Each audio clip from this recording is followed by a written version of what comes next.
What if I was? I asked. And it would just be a wedding, period.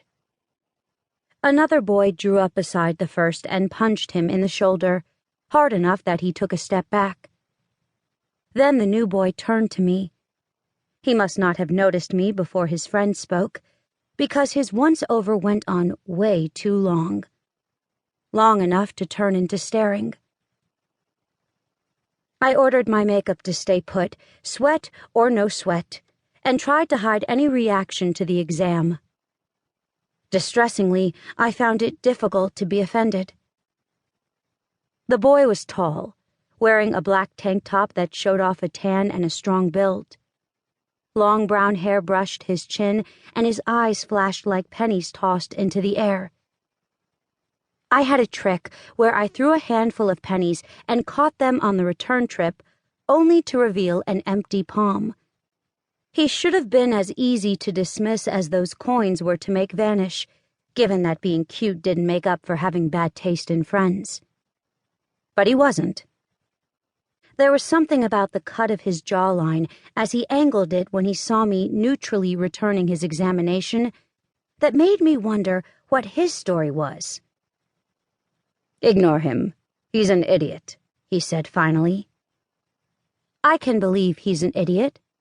What's your excuse?" When he looked amused but didn't say anything, I added, "For staring."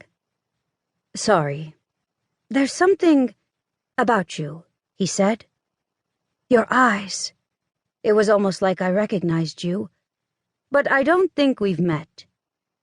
My eyes were a perfectly ordinary green. I rolled them. "We haven't."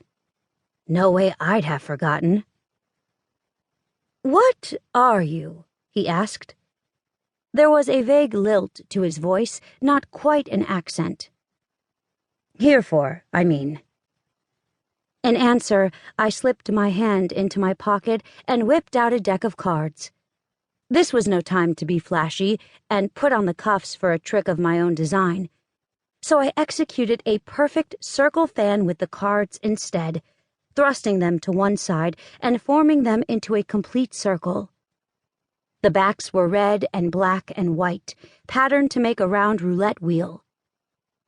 The circle fan looked easy done right. This was.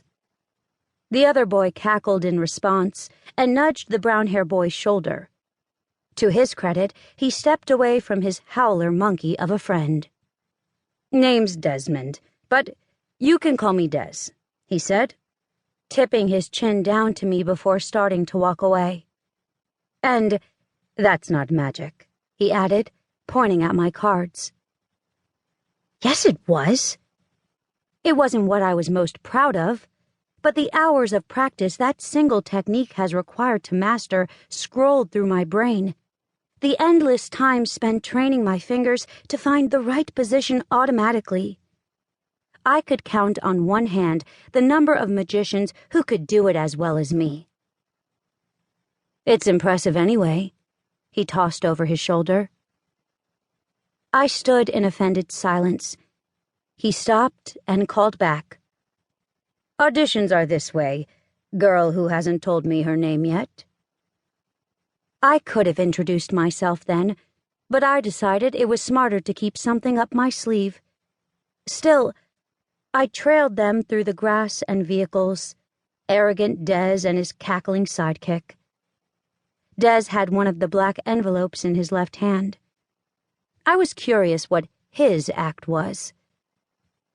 We reached a table set up outside the giant tent, where a few business-suited women were collecting invites and checking names off a list. I waited until Des was done signing in before I approached.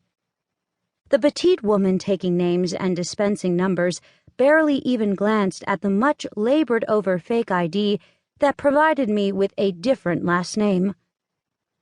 I hadn't been able to resist giving it a showy flair, so my new handle was Moira Miracle. Mostly I didn't want Dad to know I was here, which would be inevitable if people found out I was his daughter. I also worried my real identity would set expectations I couldn't live up to. I handed her the black invitation.